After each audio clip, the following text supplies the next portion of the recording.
First welcome again on और online classes. Students देखिए, जैसे कि सामने आपके जो एक्सरसाइज दिख रहा है आपको 3.3, इसके अंदर हमने जहाँ तक कर लिया था for example question number first हमारा कंप्लीट हो गया था। डिवीज़न का जो था ये बहुत ही ज़्यादा शॉर्ट है, तो ये तो हमारा हो गया था कंप्लीट। अब हमें इसके आगे वाले क्वेश्चंस को सोल्व करना है। तो देखिए आगे वाले क्वेश्चंस में क्या लिखा हुआ है। Divide and find the quotient and remainder. तो इसके अंदर आपको रिमाइंडर फाइंड करना है और क्वोशेंट भी फाइंड करना है और डिवाइड करना है, यानी कि इन शॉर्ट सीधा सा देखा जाए तो आपको डिवाइड करना है ना। तो डिवाइड मेरे हिसाब से सारे बच्चों को आता होगा अपनी क्लास के अंदर, और अगर नहीं आता तो देखो थोड़ा सा इसके अंदर डिवाइड भी काफ़ी बड़ा है। तो जिनको आ रहा है अच्छी बात है, उनका रिवीजन हो जाएगा, और जिनको नहीं आ रहा है उनके लिए हम काफ़ी अच्छे से ट्राई करेंगे ताकि उनको भी अच्छे से समझ आए। तो देखिए इसके अंदर पहले हमें एक काम करना है कि देखो इसमें लिखा हुआ क्या, find the quotient and remainder. Remainder क्या होता है, क्वोशेंट क्या होता है, इसके अंदर एक होता है डिवाइजर भी होता है, एक डिवाइडेंड भी होता है ना। तो ये भी हमें समझना है कि ये क्या होता है, ये क्वोशेंट का बोल रहा है, रिमाइंडर क्या होता है। तो ये एक बार इसके बारे में भी डिस्कस कर लेते हैं, पूरा बेसिक्स ही पढ़ लेते हैं एक बार। और देखो मैं इसमें आपको ये भी बता दूँ, ये जो आपको दिख रहे हैं क्वेश्चन नंबर 3, 4, 5 एंड 6, ये लैंग्वेज बेस्ड क्वेश्चन है। तो इन सब के अंदर हमें डिवाइड ही करना है। इसके आगे भी क्वेश्चन है, उनके अंदर मोस्टली हमें डिवाइड ही करना है। तो हम क्या करेंगे इसके अंदर, इसका ए, बी, सी और डी, ये वाले क्वेश्चन या तो हम ये वाले कर लेते हैं। अगर हम ये करेंगे तो हमें आगे वाले डिवाइड वाले क्वेश्चन छोड़ने पड़ेंगे, क्योंकि तो एक ही डिवाइड को बार बार करने से ज़्यादा मतलब नहीं है। उसके बजाय अगर आप थोड़ा सा सेल्फ प्रैक्टिस करोगे तो ज़्यादा अच्छा रहेगा। तो अगर सिमिलर मेथड है, डिवाइड ही करना है, तो डिवाइड का कंसेप्ट मैं आपको बता दूंगा कैसे क्या करना होता है, ठीक है। तो सारे क्वेश्चंस करने के बजाय हम कुछ नया सीखें और लिमिटेड क्वेश्चन कर लें, ताकि आपका भी हमें भी पता चल जाए कि कौन सा मेथड क्या है, ठीक है। तो ये हम क्या करते हैं, इसके अंदर ए बी सी डी और ये ई भी है साथ में, ये वाले क्वेश्चन है ना हम अभी यहाँ पर नहीं करेंगे। हम करेंगे इसका एफ, एच और जी, क्योंकि इस टाइप के क्वेश्चन आपके आगे आए हुए नहीं हैं, ठीक है। तो आगे वाले में जो डिवाइड आ रखे हैं हम उन वाले डिवाइड को कर लेंगे। और उनको क्यों करेंगे, क्योंकि तो उसमें साथ में लैंग्वेज भी आएगी। आपको पता है कि लैंग्वेज भी हमें लिखना पड़ता है इसके अंदर। जैसे भी लिखा हुआ है, कहीं पर आपको पेन की कॉस्ट देगा, कहीं पर किसी का वेट देगा, जैसे कि मल्टीप्लाई में आया था ना, वैसे ही। तो वहाँ पर लैंग्वेज भी हो जाएगी साथ में, और लैंग्वेज के साथ में हम डिवाइड भी कर लेंगे, ठीक है। तो इसका ए, बी, सी, डी और ई, ये क्वेश्चन आपको यहाँ पर नहीं करना है, ठीक है। आगे इससे काफ़ी बड़े डिवाइड आ रखे हैं, हम उनको अच्छे से सॉल्व कर लेंगे, ओके। तो देखिए इसके अंदर पहले मैं आपको बता दूं कि डिवाइड के अंदर कौन क्या होता है, वो भी ज़रूरी है। देखिए एक डिवाइड आपकी बुक में से मैं लेकर आया हूँ ये, ठीक है। तो आप इस वजह से इसको लिख भी सकते हो, और नहीं लिखोगे तो भी चलेगा। पूरा नहीं करना है, जैसे मैं आपको बता रहा हूँ आपको वैसे ही चलना है। जैसे देखिए 36,985 को मैंने डिवाइड किया 10,000 से। किससे डिवाइड किया, 10,000 से मैंने इसको डिवाइड किया। तो 10,000 से डिवाइड करने के बाद में इसके अंदर क्या आ रहा है आपके, जैसे कि 3 टाइम ये डिवाइड हुआ, क्योंकि 10,000 की टेबल क्या होगी, 10,000, 20,000 एंड 30,000। ये टेबल्स वगैरह कैसे बन रही है कंप्लीट मैं आपको डिटेल से समझाऊंगा, चिंता मत कीजिए आप। अभी एक बार ऐसे ही देख लीजिए कि डिवाइड के अंदर होता क्या क्या है, वो हम पढ़ रहे हैं। तो अगर हम इसको डिवाइड करेंगे तो 3 टाइम डिवाइड करना पड़ेगा, है ना। तो देखो ये इसको 3 टाइम डिवाइड किया है, और यहाँ पर क्या आ गया, इसके यहाँ पर आ गया 30,000, और माइनस करने से पीछे क्या बचेगा, 6,985, और 3 टाइम हुआ डिवाइड। अब अगर इस वाला ये वाला पोर्शन बन गया, अब देखिए अब मैं 10,000 को 6,985, क्या मैं इसको इससे और डिवाइड कर सकता हूँ, यहाँ तो कोई नंबर है नहीं पास में। तो ये नंबर देखो, ये 6,000 है और ये 10,000 है, तो डिवाइड तो पॉसिबल है ही नहीं, है ना। तो आपको यहाँ पॉइंट लगाना पड़ेगा, और पॉइंट का आपके अभी इसके अंदर आर नहीं रखा है, तो आप पॉइंट के जो है उन्हें अभी तक आप रहने दीजिए, ठीक है। पॉइंट के अंदर ज़्यादा हमें अभी उसको इन्वॉल्व नहीं करना साथ में, ठीक है। और वैसे आगे क्वेश्चंस आ रखे हैं उसके अंदर मैं आपको बता भी दूंगा। और देखो इसके अंदर आपको ये भी एक ध्यान रखना है, अगर मैं किसी भी ऐसे नंबर से डिवाइड करूँ जिसके अंदर पीछे क्या आ रहे हैं, 0 आ रहे हैं। कितने 0 आ रहे हैं इसके पीछे, 4। अगर यहाँ पर 4 0 है ना, तो आप जिस नंबर को डिवाइड कर रहे हो ना, उसके पीछे के जो 4 नंबर है वो हमेशा रिमाइंडर में आएंगे। नहीं समझोगे देखो मैं आपको वापस समझाता हूँ एक बार। इसमें पीछे 40 है, तो इसमें जो पीछे के जो 4 डिजिट है ना, हमेशा रिमाइंडर में वो ही आएंगे, ये फिक्स है। और आगे जो है ना इसके पास में बचा हुआ 3, ये हमेशा ऊपर ही आएगा, क्वेश्चन में आएगा। ठीक है, तो देखिए मैं आपको बताऊँ क्वेश्चन वगैरह क्या होता है। ये आपके पास में डिवाइड है, और मेरे हिसाब से क्लास के अंदर ऐसा कोई भी बच्चा नहीं होगा जिसने इस टाइप का डिवाइड नहीं देखा है ना। आपको जिस बॉक्स के अंदर मैंने ये लाइनिंग किया है, आपको ये सेम टू सेम अपनी नोटबुक के अंदर भी लिखना है। ठीक है, अब क्या है कैसे, वो देखिए, जिस नंबर से हम डिवाइड करते हैं, जिस नंबर से हम डिवाइड करते हैं वो होता है डिवाइज़र। क्या बोलते हैं उसको? डिवाइज़र बोलते हैं। और जिस नंबर को डिवाइड कर रहे हैं हम, जैसे लिखा है 36,985, इसको हम डिवाइड कर रहे हैं, ये होता है डिविडेंड। क्या होता है ये? डिविडेंड। इसको डिविडेंड बोलते हैं हमेशा। और हमने इसको डिवाइड किया, हमने टेबल्स कितनी बार यूज़ में ली, वो जो ऊपर लिखा है ना, इसको बोलते हैं क्वोशेंट। क्या बोलते हैं?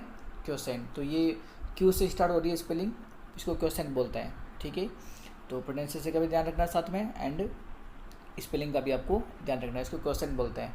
ओके, ये हो गया क्वोशेंट। और जो इसके नीचे आ रहा है पास में सबसे नीचे, ये होता है रिमाइंडर। ये क्या होता है? रिमाइंडर। 4 वर्ड हैं, इन 4 वर्ड को आपको ध्यान में रखना है। जिस नंबर से डिवाइड कर रहे हैं, डिवाइज़र। जिस नंबर को डिवाइड कर रहे हैं, जो बीच में लिखा है यहाँ पर, इसे बोलते हैं डिविडेंड। नीचे जो लिखा है वो होता है रिमाइंडर।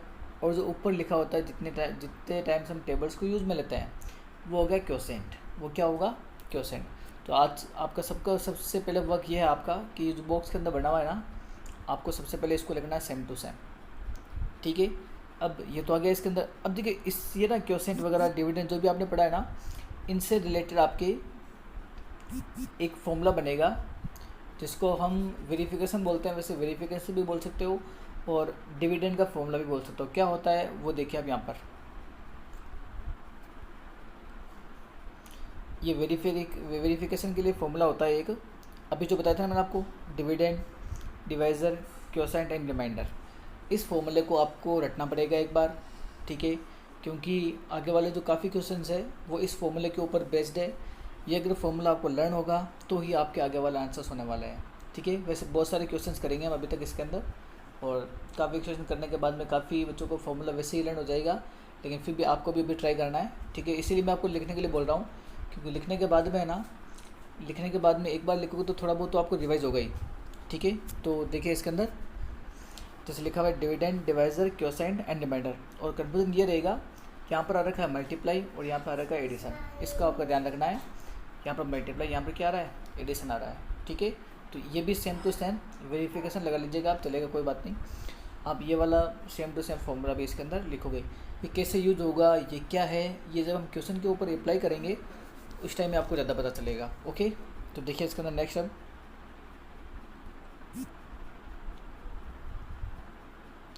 ये आपके एक्सरसाइज, जस्ट अ सेकेंड। इसका A, B, C, E and D, ये क्वेश्चंस मैं आपको नहीं करवा रहा हूँ, मैं आपको सीधा करवा रहा हूँ F से, F, G एंड H। ठीक है, ये वाले क्वेश्चंस आपको करने हैं। अब देखिए ये कैसे करना है, ये मैं पहले आपके आंसर्स वगैरह लिखे लेके आया हूँ वैसे भी। जैसे देखिए ये यहाँ पे लिखा हुआ है एक्सरसाइज 3.3,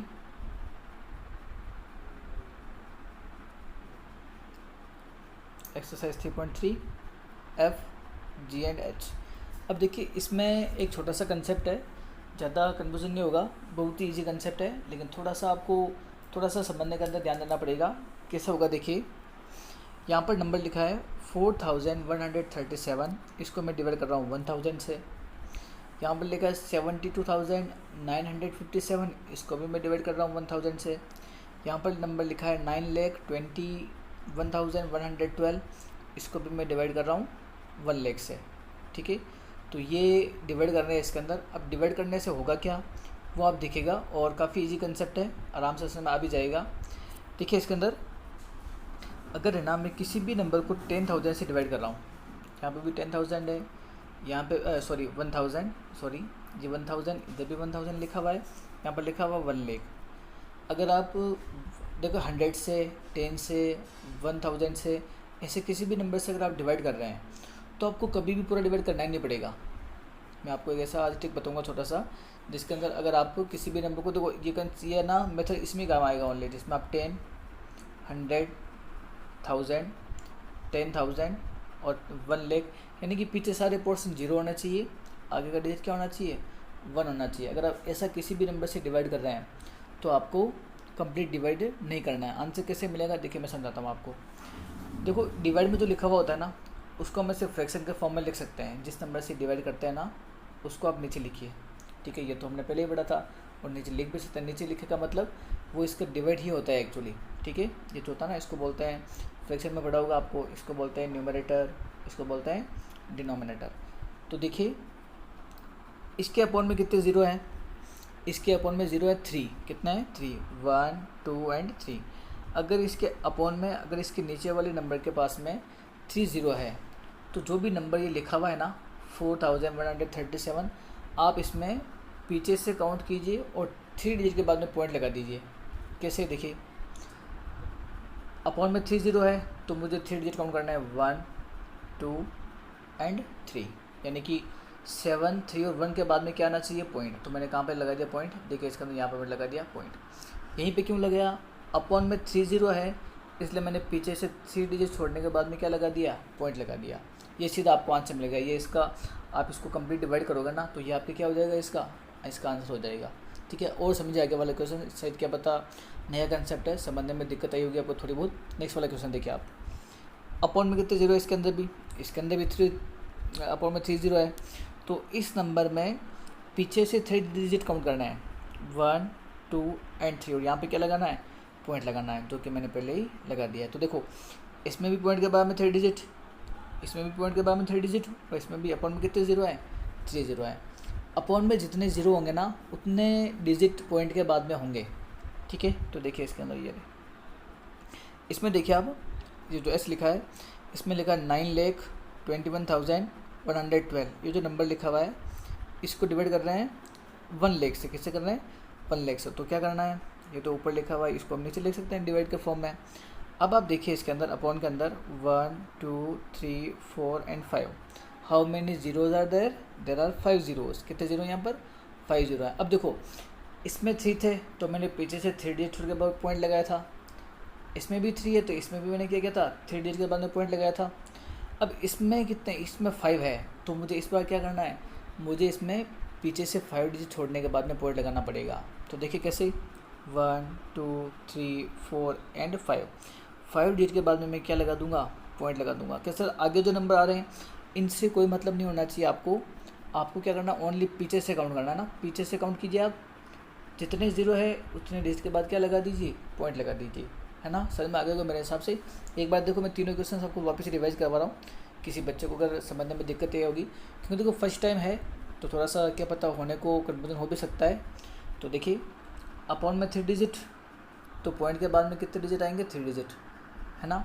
अपॉन में 3 ज़ीरो, यहाँ पे भी पॉइंट के बाद में क्या है, 3 ज़ीरो। यहाँ पे देखिए अपॉन में 5 ज़ीरो, तो यहाँ पर भी क्या है, पॉइंट के बाद में 5 डिजिट, यानी कि जितने इसके नीचे ज़ीरो होते हैं ना, पॉइंट के बाद में उतने डिजिट होते हैं। ये कंप्लीट डिवाइड हो गया, ठीक है ना। आपको वो ऐसे करके फिर टेबल वगैरह बनाकर प्लस माइनस करके इतना वो जो करते हैं ना प्रोसेस, इतना लंबा सारा, वो आपको अगर आपके पास 1000 1000 10,000 1 लाख ऐसे कोई नंबर दिया हुआ तो आपको करना ज़रूरी नहीं है, ठीक है। तो देखिए आज के लिए काफ़ी है, क्योंकि थोड़ा सा फिर ज़्यादा हो जाएगा, क्योंकि ये भी एक नया कंसेप्ट सीखा आपने।